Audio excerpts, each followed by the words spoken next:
viver minha vida do jeito ideal.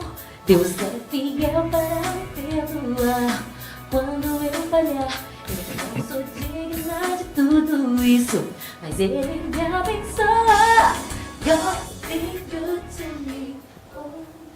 Olá, no programa de hoje estamos recebendo a visita do Dr. Carlos Roberto Barcelos, bacharel em Teologia e Psicologia e em especialização em Terapia Familiar Sistêmica, em Aconselhamento e Meditação, também em Recuperação de Dependentes Químicos.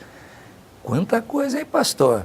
E líder do Ministério Celebrando a Recuperação na Igreja Batista do Morumbi, estará abordando o tema A Guerra Interior, Anatomia da Luxúria. E vocês já escutaram uma peninha com a linda voz da nossa querida Érica Jane, da família, não vou errar, Alves, que às vezes aqui tem família Alves, Silva e mais outras. E o pastor, você fala doutor, né? Nada de pastor, doutor Carlos, que eu já o conheço já há algum tempo, já tive assim o prazer de ouvi-lo pessoalmente num dos temas que há um tempo atrás o senhor trouxe para a nossa casa, e é um prazer tê-lo aqui com a gente. Para mim também é um prazer estar aqui no seu programa e cooperar com a compreensão melhor das nossas próprias dificuldades, né? Hoje o tema é um tema que até hoje a gente não abordou, então nós vamos aprender aí com o senhor. Costuma ser um tema secreto, né? É um tema secreto. Anatomia da luxúria. A guerra interior que todos nós temos. Todos nós temos. Então, não é, o telespectador, aliás, eu sempre costumo falar, né, ao telespectador, havendo dúvidas, eles entram em contato, porque nós temos aqui o nosso... antes nós tínhamos o nosso hotline, agora nós tem que entrar pelo e-mail do programa, abc@netservicos.com.br, que sempre vem alguma pergunta ou outra. Então, o telespectador, se houver dúvida, porque o tema é mesmo diferente, aí o pastor vai mandar alguma coisa escrita para nós. Pode mandar à vontade. Então vamos começar aí definindo ao telespectador o que é a luxúria, né? A luxúria é uma palavra estranha, não é comum nós usarmos esta palavra, mas ela é conhecida como um dos 7 pecados capitais, né? A gente pode hoje falar da luxúria como uma dependência sexual.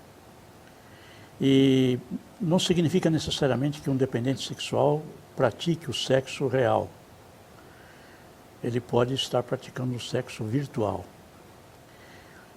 E hoje há uma grande facilidade para o acesso à pornografia na internet, por exemplo.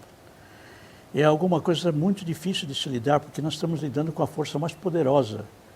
É a força do sexo, é a força da vida. É a que faz com que a vida aconteça. E a questão da sobrevivência é tão espetacular, tão poderosa na história humana, que o prazer que sentimos numa relação sexual voltada para a procriação é poderosa. E nós vamos buscar essa satisfação sempre. E esse desejo nasce conosco. E é básico no ser humano, é um impulso para a vida. E por N razões que a pessoa vai se desenvolvendo durante a sua vida, ela tem a necessidade de buscar este prazer, muitas vezes de uma forma inadequada. Quando nós utilizamos os nossos impulsos básicos de uma forma inadequada, nós não temos toda a satisfação que a satisfação desse desejo nos proporciona. Então eu tenho, digamos assim, sempre uma carência afetiva, e eu tenho uma carência sexual, porque nunca conseguimos plenamente a realização plena do nosso desejo. Então eu acredito que se eu procurar 2 vezes, eu vou chegar lá, 3 vezes eu vou chegar lá. E é um processo compulsivo como toda outra compulsão. Funciona da mesma maneira como compulsão por drogas, por álcool, por qualquer outra coisa, por compra, por jogo. E a luxúria ou lascívia, o desejo sexual usado de uma forma inadequada, ele tem esse poder. E ele é poderoso. Isso é um problema? Eu creio que se torna um problema na medida em que a luxúria vai mexendo com a intimidade da pessoa. A pessoa que está presa numa dependência sexual, ela vai se afastando do relacionamento familiar e particularmente das pessoas que poderiam realmente resolver, ou resolver em parte, a questão do afeto. Isso vai aparecer muito em famílias. E cônjuges costumam sofrer muito por conta dessa dependência sexual. O sexo virtual vale por um sexo real. É como uma esposa, por exemplo, ou um marido, pode sentir-se traído como se fosse alguma coisa real, como se fosse, teria pulado a cerca. E o efeito é devastador, porque geralmente o cônjuge não envolvido pensa que aquela figura, aquela fantasia, aquela mentira que a luxúria apresenta, substitui-a. Ou seja, há uma substituição do afeto da esposa ou do cônjuge real para uma satisfação fantasiosa, virtual. E o efeito que isso causa talvez seja até pior do que uma traição concreta, uma traição real. É muito comum nós percebemos o sofrimento no caso de uma traição concreta. Não é fácil para o cônjuge não envolvido suportar isto, seja ele o marido ou a mulher, e causa muito sofrimento. Mas pelo menos tem uma situação concreta com a qual ela pode lidar.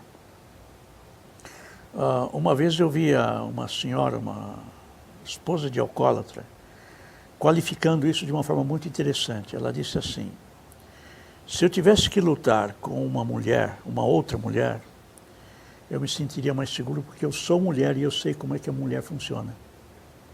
Mas agora, com o álcool, eu não sei. Eu não sou álcool, não sou uma garrafa. Olhando esse aspecto em que ela disse de uma possível traição, é interessante perceber que ela precisaria reunir toda a capacitação dela como esposa, como mulher, para lidar com uma traição. E isso nem sempre é fácil, porque uma traição mexe profundamente com a estrutura, toda a estrutura de personalidade, com a autoestima, com a autoimagem do cônjuge não envolvido. E não é diferente com o sexo virtual. Poderíamos usar essa expressão da mesma maneira. Eu poderia lidar com uma situação concreta, numa traição, mas como é que eu vou lidar com uma traição virtual? É uma fantasia, é uma mentira. Como é que eu posso lidar com isso? Então, esta impossibilidade ressalta a impotência naquele momento e a pessoa não envolvida fica completamente fora de si, no sentido que perdeu a base dela. Mas no caso, a luxúria não levaria à concretização das fantasias da pessoa que tem a lasciva, ou ele vai assim às vias finais, ele concretiza assim as suas fantasias? É muito provável que ele acabe sendo levado a efetuar a sua fantasia. Ele procurar uma situação de sexo real, fora do casamento, é muito grande.